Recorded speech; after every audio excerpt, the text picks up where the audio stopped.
Welcome to the Kenney Show. This is the place where we take a no bullshit look at life's little lessons. Here, together, we find the spiritual glory in even the most wicked hard story. This is a journey from fear back to love and how we can find our greatest strength and happiness in some of the most unlikely places. I believe that if you're willing to change your mind, you can totally change your life. So, are you ready to rewrite your story and choose to live free? Let's do this.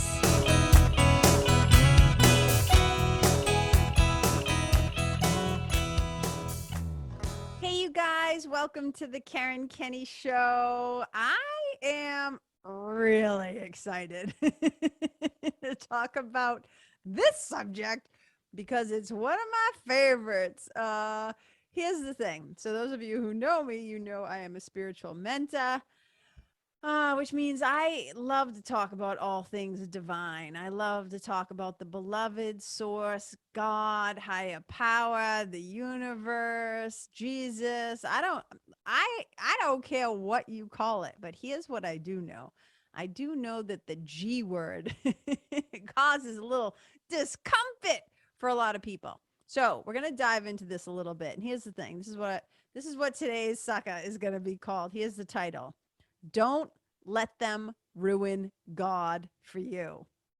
I will say it again. Don't let them ruin God for you. And let me tell you where this whole podcast idea came from. I've been sitting on this one for a little while, right? So I get these ideas. Sometimes there are nudges from my spiritual team, but this one I knew I really wanted to talk about. And I was kind of just waiting because I had a few other episodes and guests that I was going to have on first, but I got the nudge from my spiritual team around the timing of this when, so the other day, so if you listen to the show regularly, or if you're on my newsletter list or whatever, you follow along on social media, then you might know that we did a waiting list, doors open for the Nest, my spiritual community, in membership. We had 21 new amazing people join us. Just so fantastic. I get so excited, you guys, when new people come into the Nest because I know that they are spiritually curious. They're seeking spiritual companionship and spiritual community, and they're ready to do some damn work. And so when I know that when people are listening to the podcast, or if they're reading the words that I write online, or if they're on my newsletter, they can start to kind of like self-identify and say, this is the group for me. This is a teacher for me. This is a place where I want to hang out. And why I say that they're a group of people that want to do some serious work, some personal ego personality rehab, as I say, and some spiritual reclamation work. And I'm telling you all this because the spiritual reclamation piece, the reclaiming, is the piece that I really want to talk about today on the Kenney Show.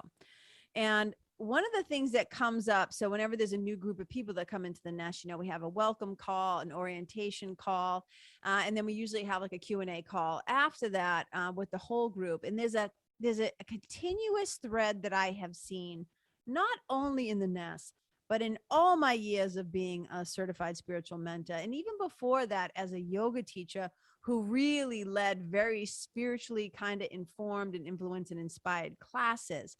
They weren't just asana based, right?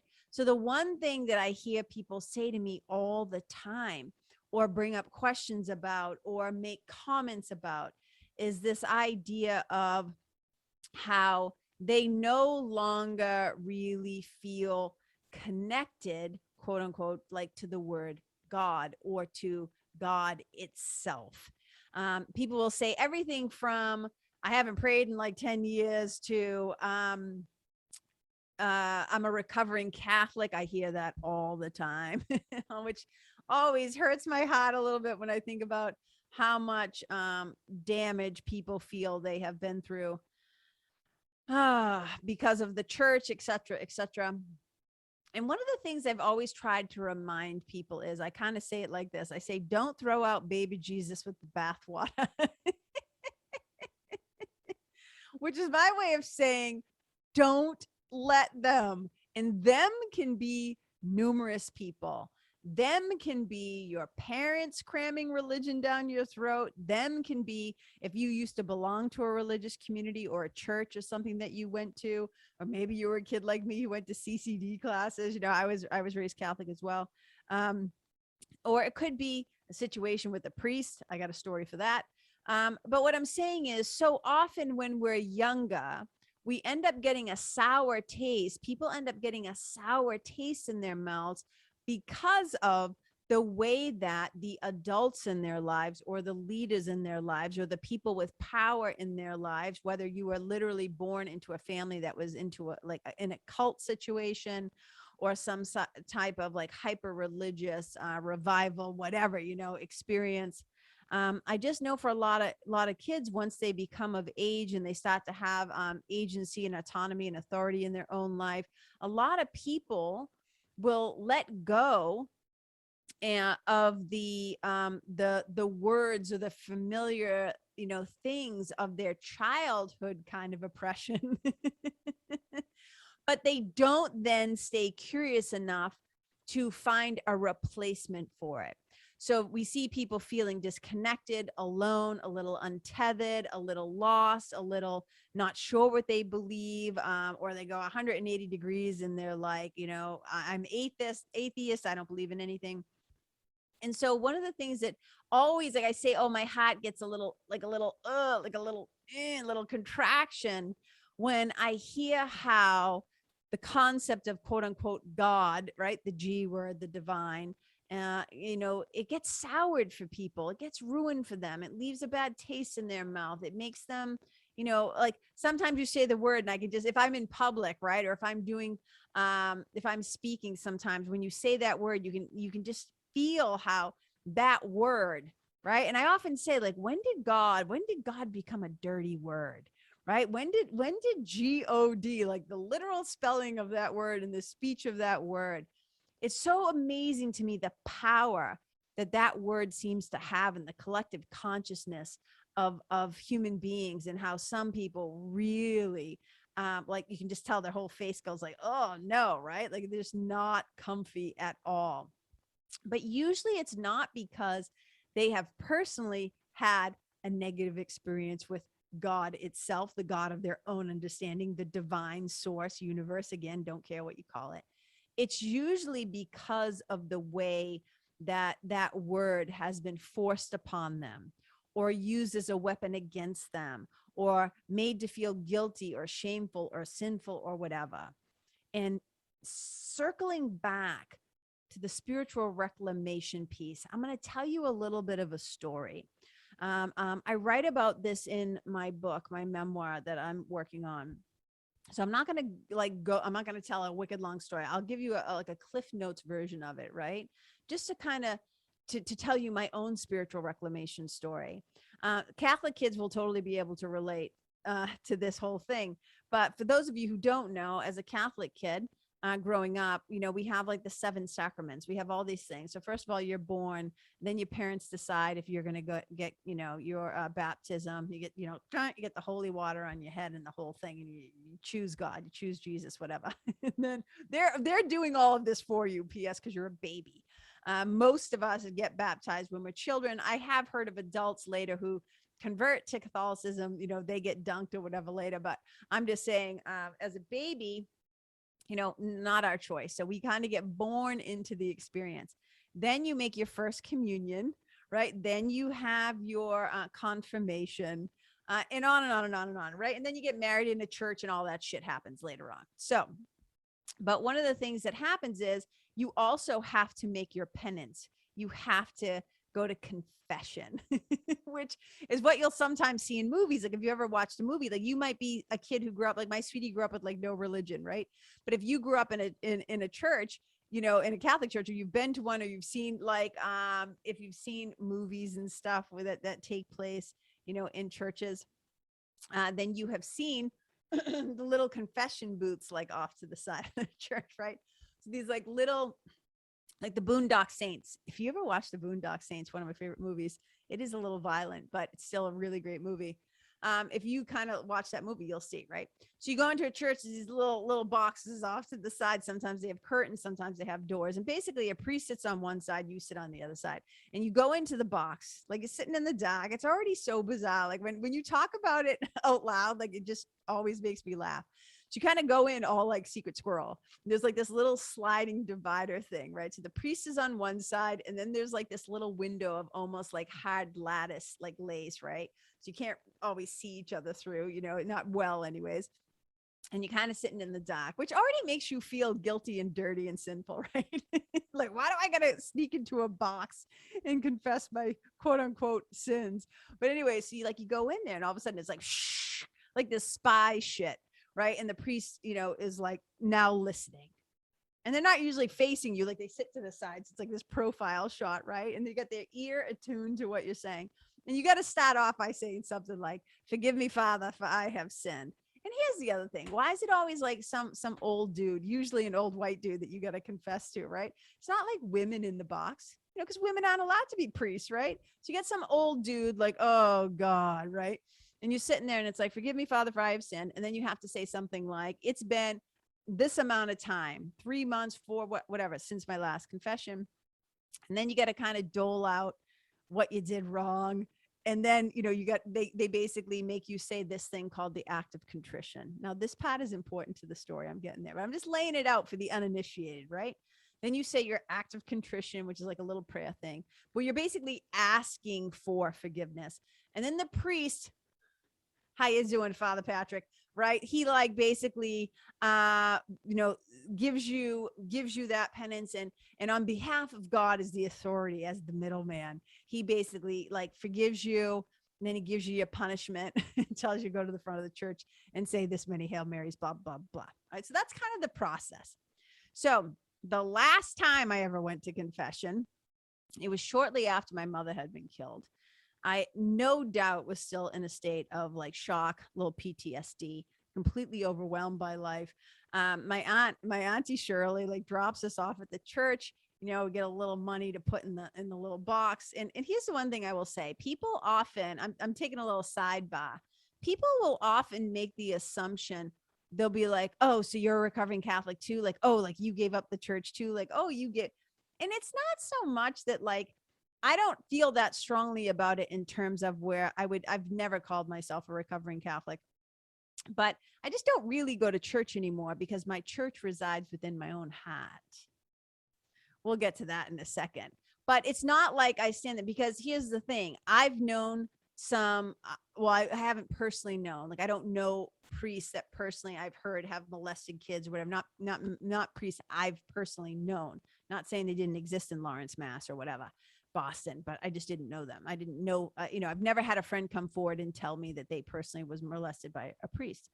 But I do know they exist, and I do know a lot of bad shit has happened, right? By especially these people who were supposed to hold sacred trust, and it's so awful on so many levels. But that's not necessarily what this exact story is about. But I've also known some really amazing priests. And so people who genuinely were doing the work, trying to do their best to represent love and do the work of God and be a safe haven for people, right? There's always both. There's always examples of really shitty people doing really shitty, fucked up things. And then there's the people who take their work sacred and they understand it's a true ministry and a mission, right? So I'm not throwing all the priests out either, even though I understand the patriarchy, whatever. I'm just saying I've known some decent human beings who have tried to do good work in the world, and they happen to wear a collar. Okay. So I just want to make that point, because people just assume that I'm like really anti whatever. And I'm just like, no, I just found my own way. And that's what this story is about. So anyways, I go into the confessional booth. It's a long story, but let's just say this. At the end, I forget my act of contrition. My sister's sitting outside the booth, right? She's waiting for her turn to go in. She's in the pews, like just waiting, just sitting there. And when I forgot the act of contrition, the priest like lost his mind. Now he has no idea that I have a newly dead, murdered mother. He has no idea who I am and what I've been through. All he knows is like I'm a bad little sinner, right? Because I've forgotten the act of contrition. I've forgotten the act of contrition probably because I am stressed out of my mind just trying to survive the awful things that have happened in my life. That wasn't really high up on my list of priorities. And he yelled at me. And I knew everybody who was sitting in the church could hear it. I knew that my sister could probably hear it. And I knew that I was just embarrassed. And so when I came out, slide the curtain aside, whatever the deal is, and you step out, and there's my sister with a shit-eating grin on her face, just like loving every second of it. And I'm just like a dog with its tail tucked between its legs, and he tells me, go to the front of the church, say this many, blah, blah, blah, blah. You do your homework. Remember your act of contrition, yells at me, right? And then here's your punishment, right? So when I get to the front of the church, again, you can read all the details when the book comes out, but Cliff Notes, I get to the front of the church and I look around and I kind of just look at the big, because it's always going to be a monstrous, like huge Jesus, like suffering somewhere. So I look up, I see that, look over at the stained glass windows, look over at Mary, all the statues of sweet, merciful Mary, like holding the baby Jesus. And I'm just like taking it all in. And I have this realization where like fuck this. Right? This is all available to me. I don't need some middleman. Right. And so in that moment, I literally say to God, I look at Jesus, I look at Mary, I look at all the, the saints on the wall, all the whole thing. And I just go, hey, look, guys, hey, God, psst, hey, psst, God, here's the deal. Here's the deal with me and you from now moving forward. You got something to say to me, you say it right to me. And if I got something to say to you, I'm going to say it right to you. I'm not doing this anymore. I'm cutting out the middleman. Now, I didn't stop going to church. I just didn't feel the need to sit in a box and start confessing my sins anymore, right? There's certain things about church that I loved, and I laugh about it now, right? Even to this day, if I'm driving and God forbid I see an ambulance or somebody, an accident or whatever, I always make the sign of the cross. It's like it's in your DNA as a Catholic kid. You can't help it. And then the other thing is I love holy water. I love the idea of going into a sacred building. Like I love churches. That's the other thing. Like when I traveled to England and Ireland, and I went into all these old stone abbeys and these churches, and it was just like, oh my God, it was just so incredible. And there's something about these sacred houses of worship that I do really love. I don't always love what goes on in them. This is a separate thing. I'm just talking about the structures in the building and what they really were intended for. And you know how they say like Texas ladies this might sound like a stereotype, but they're Southern women. Let's just say that. But don't trust me, us in the 80s up here in the Northeast, we had some pretty big hair too. But they always say the bigger the hair, closer to God. And so that's how I think of churches too. Churches have those really tall steeples because I really think they're trying to get as close to the heavens, to the divine, right? This concept of the divine being above, even though I really believe the divine is also within. But I just love the metaphorical and kind of the symbology of that. So holy water, right? So I just love the idea of that, like dipping your fingers in the holy water and then like, blessing yourself. Like it's ritual. And that's what it really is. It's recognizing the sacredness of what I'm about to do. It brings us fully into the present moment. If you're paying attention, opportunity to be incredibly present and to understand what I'm about to do. I am about to make conscious contact, conscious connection, deepen my relationship, choosing it consciously, right? With the God of my own understanding. So I just think it's a really powerful thing. But now I look back and I think, oh my God, all the germs, like how many germs of all these people coming in before mass and dunking their fingers in the same water. And we never once thought about it. Never once thought about it. I mean, it just cracks me up now when I think about it. But here's the thing, spiritual reclamation, and we're back.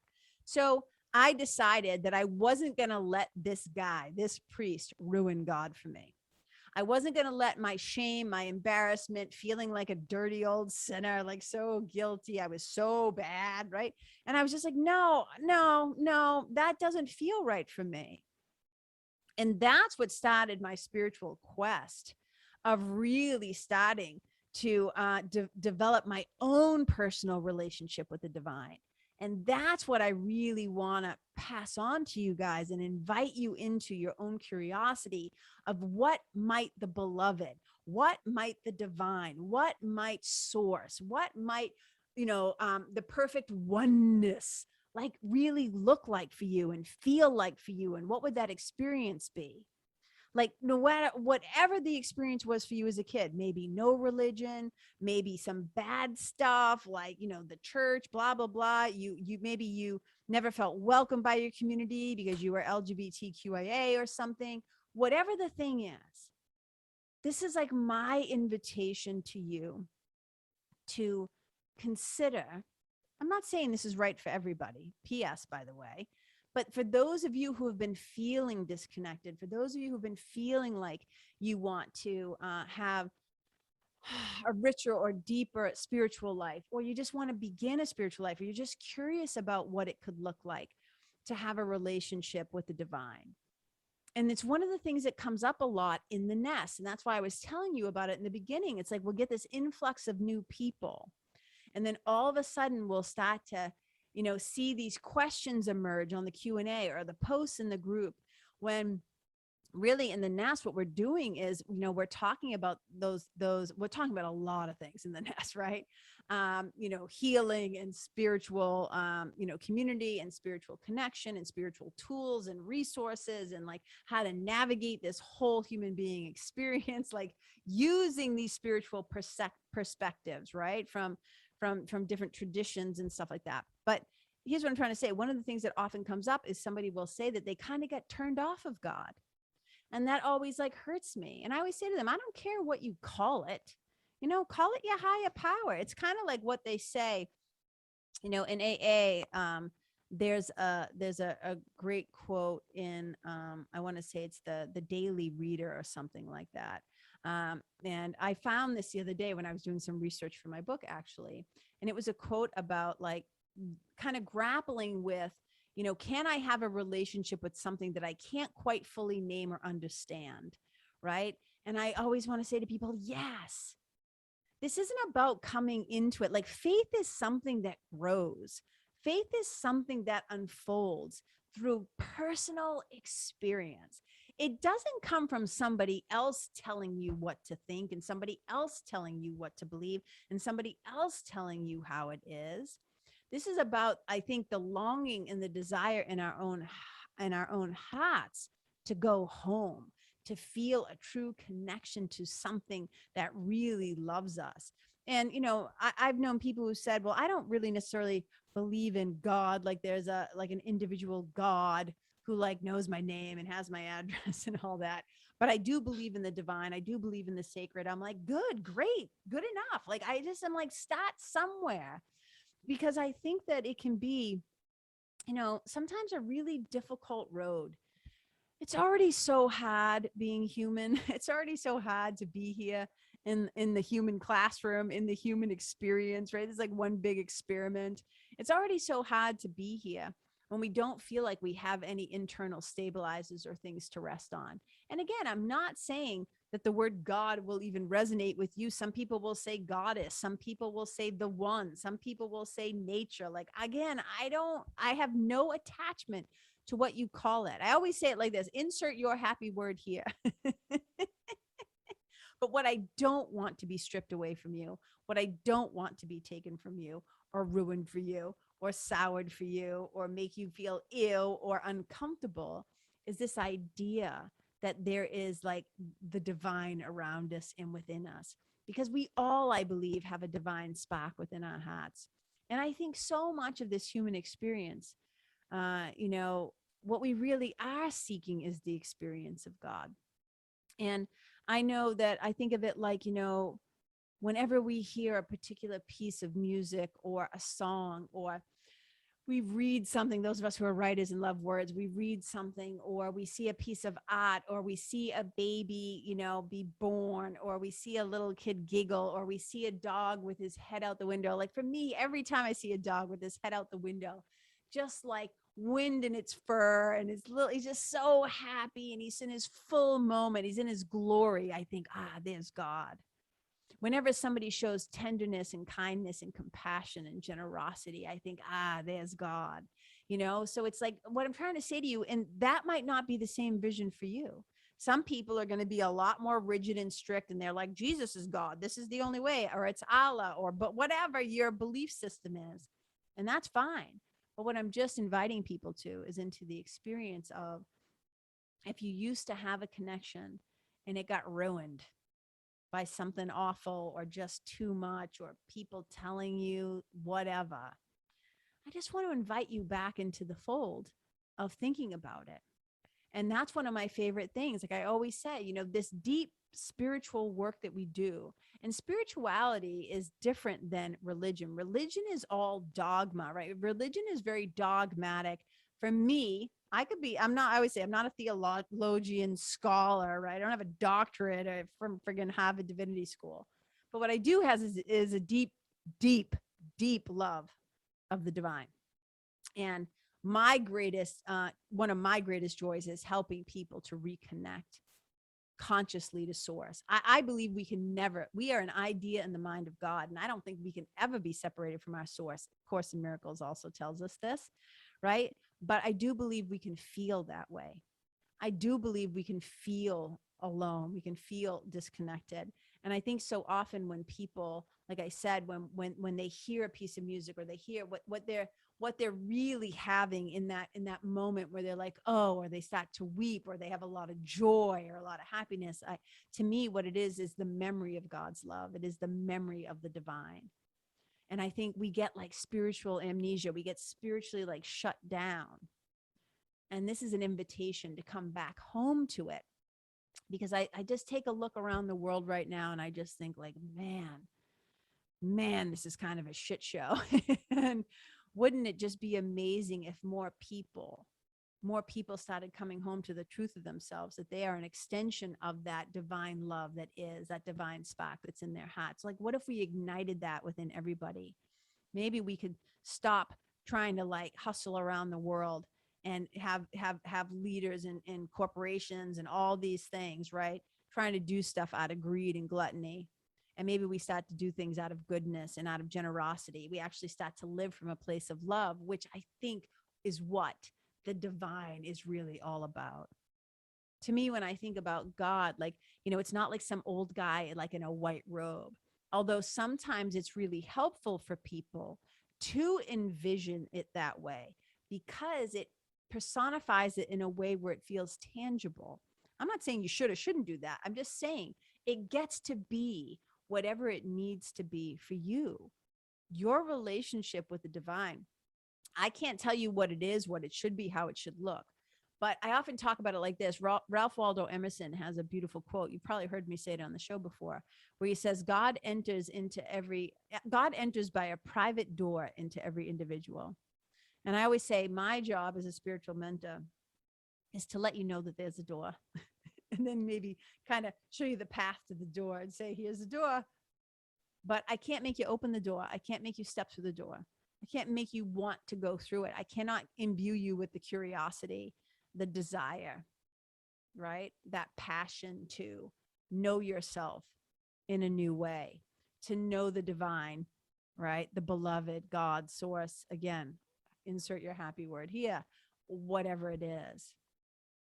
But I do want you to think about what that might be like. And, there have been times as a speaker when I've come off stage and I've had people come up to me in tears. This isn't about me. I'm just trying to say the effect of the longing. I can't tell you how many people have come up to me over the years and said, I haven't prayed in like 15 years. I haven't talked to God in so long. And what you just set up there makes me want to. I'm going to pray for the first time tonight. And they're weeping because they've missed that connection. And maybe you've never had it before. And maybe if you're listening all of this, you might just be rolling your eyes and you're like, this is a bunch of bullshit. And that's okay too.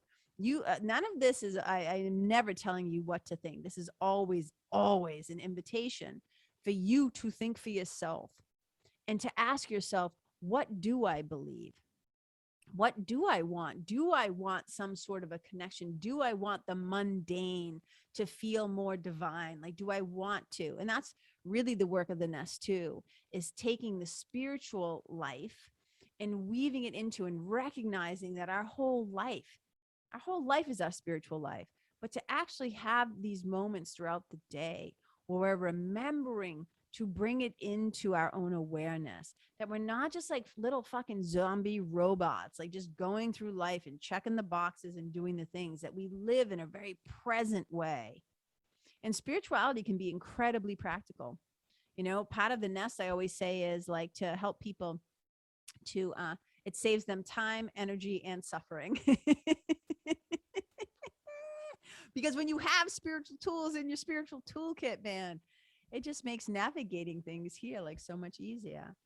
So really, this is just like a love letter. It's a love letter to anybody out there that has been put off of, feels like God's been ruined for you. If that word is like a really big trigger for you or whatever, like maybe we can move beyond that. I'm not saying you should, and I'm not telling you a timeline. I'm just saying maybe, because if it's called, if anything that I'm saying right now is making you curious, if it's calling to you, and even if it's starting to like, how do I say this in a way where I don't sound like a big blue meanie, but like, if even if it's triggering you a little bit, it's like, what is that about?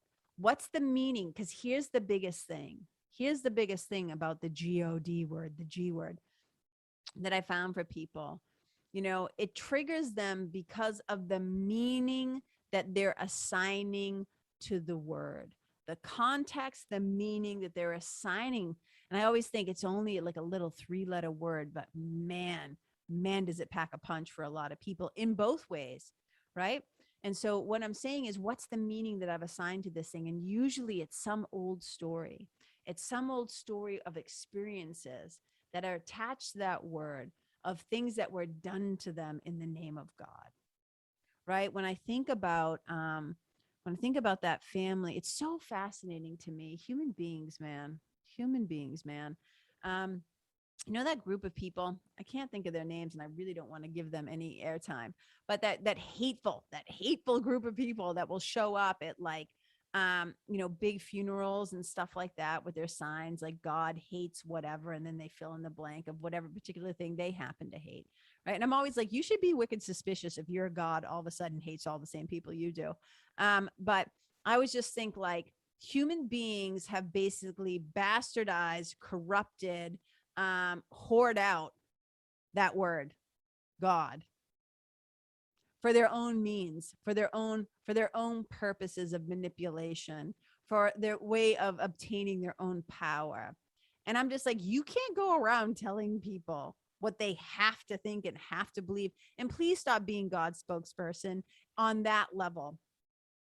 I think invitations of love, that you are welcome here, you are included here, your voice matters here, you're part of our congregation, our group, right? That to me is beautiful. I think inviting people to come into the fold of safety, of love, of that there's a different way, that, you know, we're a community, it doesn't have to be this hard, right? Like all that stuff I think is beautiful. So it's like, why do I have such a vested interest in this? Like, why would I spend 45 minutes like talking about this? And it's because here's the thing. I know that saying where it says, you know, hurt people hurt people. I always flip that and I say, well, happy people tend not to hurt people, not on purpose anyways. And one of the things that I find, when people have a deep spiritual life, when they have a genuine spiritual practice, meaning they're not just sitting around theorizing about this God shit. They're not just talking about it. They're not just reading about it. They're actually applying it, living it, practicing it, learning from it. Even if they're screwing up, they're getting back up, they're making amends, they're trying to do better.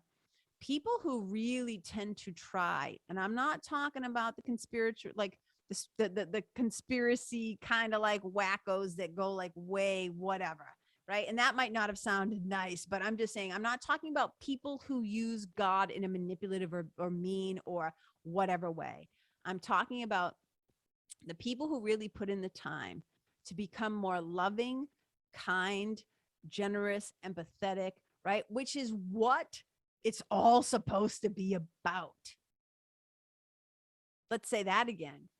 This love, kindness, compassion, the extension of that love, the care for each other, the being able to witness and see other people suffering and wanting to be a helper, the divine life, hashtag the divine life, right?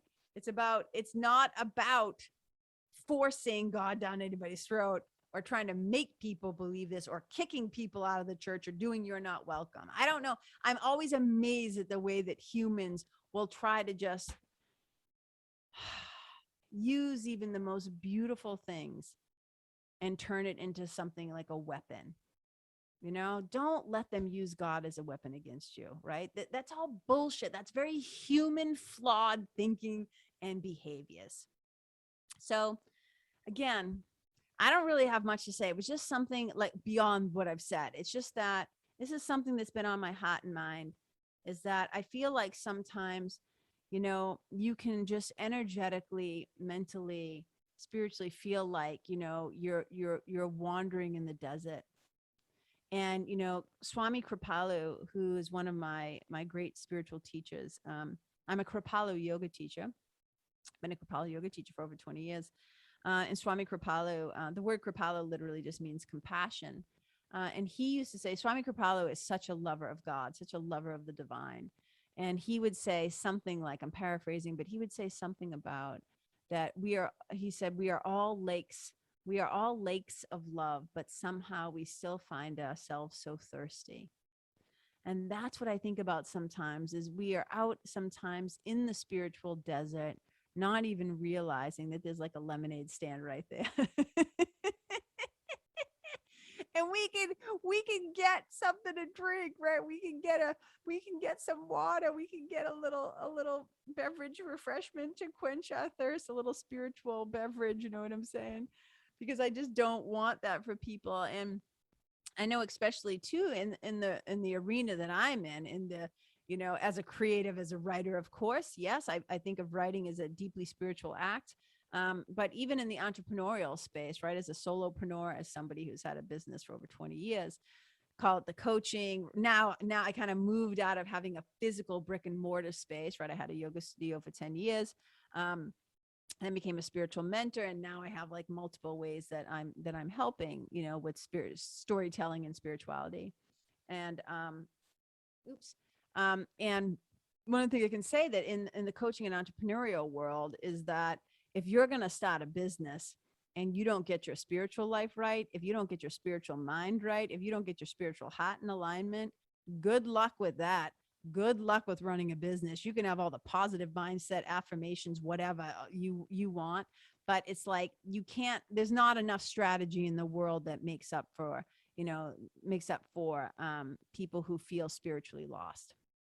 And so often the things that most entrepreneurs bump up against in their inability to show up in the way that they want to, and the inability, it goes from everything from the creative piece to the pricing piece to the marketing piece to like, you know, being a leader. How do I be a good leader? How do I bring this vision of this thing that I'm creating into alignment?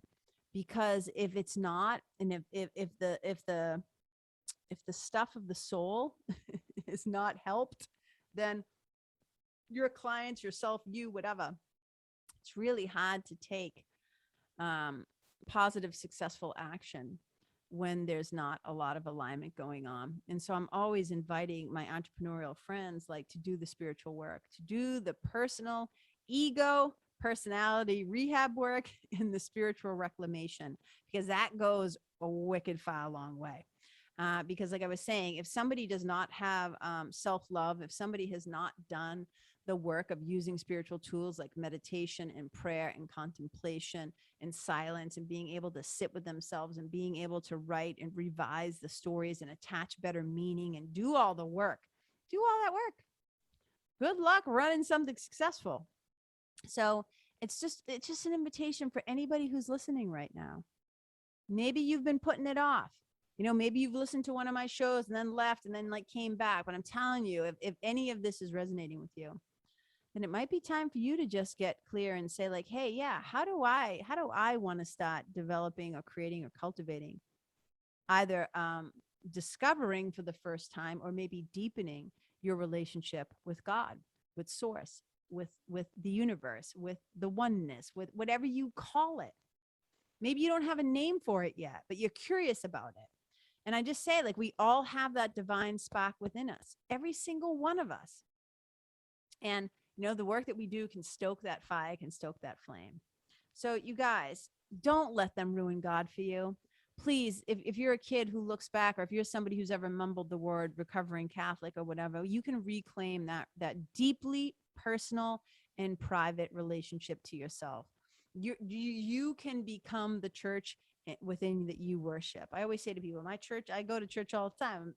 It's like every single day. I feel that connection. That's why I always say to my clients, right? I always say to my members of the nest, divine connection before Wi-Fi connection. Go in, connect to source before you start going out and connecting to others. And that's a whole other conversation for another day. So you guys, I hope this was helpful in some way. I really am big about people doing personal empowerment, taking back their power, remembering to whom they truly belong, whatever name you might call it by. Just call it love if that feels good. Because to me, that's what the divine really is. That's what God really is all the love that there is, without having to earn it, without, you already came through worthy. You're already worthy of it. You don't have to earn it. You do totally deserve it, right? Just don't let them ruin the experience of that unconditional love for you, right? And the last thing I'll say too, because I know people get hung up on this word a lot, the word sin. Like it's just like sometimes crammed down our throats that we're terrible, guilty sinners, and we could never earn God's love. We could never deserve it. And if we're not good, we're going to get punished and go to like all this stuff. And I just think like, oh my God. The one thing I often say too is, the nuns that I knew as a kid at St. Michael's, went to school there for, I think, like 2 years or whatever. I said, they taught me more about fearing God than they did about loving God. And now I'm really into loving God. I don't know about you guys, but my God is a merciful and loving God. So I extend to you that is the possibility for you as well. So you guys, the other thing I wanted to tell you too, is that if you want to talk more about these kinds of things, you want to learn more about these things, about how do I develop my own relationship? How do I make a deeper connection to my spiritual team, to my inner teacher, to Spirit, Holy Spirit, like all these concepts that allow us to move through the world with more peace and more happiness and more freedom, really. Isn't that what this is all about? It's just having more freedom, more liberation. Yeah. Deciding for ourselves what's true. That's what the nest is all about, you guys. So deepening that relationship to self, source, and spirit is primary, because it's what everything else is built upon. So if any of this interests you, I would be remiss if I didn't let you know that we are doing a public opening of the nest for everybody. So anybody who's listening, anybody, whatever. And that sucker is coming up September 13th, I think, through the 20th. It's like Monday to Monday. The doors will be opening up, and they won't be opening up again to the public for probably at least another 6 months. So September, this will be your last chance to kind of get in there. Unless I do like a secret squirrel, like backdoor thing, whatever. But I can just tell you right now, it probably won't open back up until like April. So now's your chance. So you just go to KarenKenney.com/nest. The doors will be open on the 13th of September. But in the meantime, if you go to that link, KarenKenney.com/nest, it will just say, get on the waiting list, join the waiting list, and just get on that sucker, because then you'll be like some of the first to know when the doors do open. So you guys, thank you so much for listening. I never, ever, ever take it for granted. I know how busy people's lives are. I know how much energy is being asked of you, how much of your time and your attention. And it can feel like that there are so many things in your life that are competing for your energy and your time. And the fact that you took time today to hang out with me is pretty fantastic. Oh, and I also wanted to say, as a little catch up, that just thank you so much to everybody who took the time to leave me a little message on Facebook or Instagram, or sent me a DM or an email or a text message. You guys have been hearing me talk about my sweet little Buckminster biscuits, little Buckaroo, little Buckets, my beautiful little dog, my companion for 14 years. But we had to we had to say goodbye to him on Monday, and I'm just missing the shit out of him. That's just the way it is. I miss him so much. I love him so much. I know he's always with me. In fact, he sent me a little sign, which I'll tell you guys about on another episode. But just thank you for your kindness and your compassion. Whenever people extend that kind of love, again, I always say to myself, God is there, right? And it's so beautiful, and I appreciate you so much. And just thank you. That's it. Thank you. You know how I always say at the end of the show, wherever you go, leave the people, the place, the animals, and the environment better than how you found it. Wherever you go, may you be a blessing. Well, so many of you have been a blessing to me these past weeks. So just thank you so much. I love you. I celebrate you. And I hope you have an amazing rest of your day. Bye.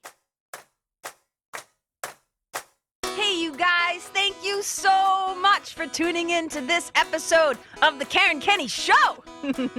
I super duper appreciate your time, friendship, and support.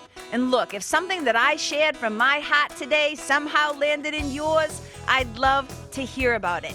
So please tag me on Facebook or Instagram or IG stories or wherever the cool kids are hanging out these days, and let me know what your favorite part was or what you found most helpful. You can find me over at Karen Kenney Live. That's Karen, KENNEYLIVE. And if you're digging what I'm saying and you want to hear more, I'd be wicked grateful if you could go to iTunes and subscribe and leave a review, because you guys, that's how you'll help me to keep spreading the love. And if you can think of someone that could benefit from hearing this episode, please share it with them. I'd also love to stay connected with you. So if the feeling is mutual, please go to KarenKenney.com/freebie and download my free guide to building your spiritual team. Until next time, my brothers and sisters, keep living in the fearless flow. Know that I see you, I appreciate you, and I love you. And wherever you go, may you be a blessing.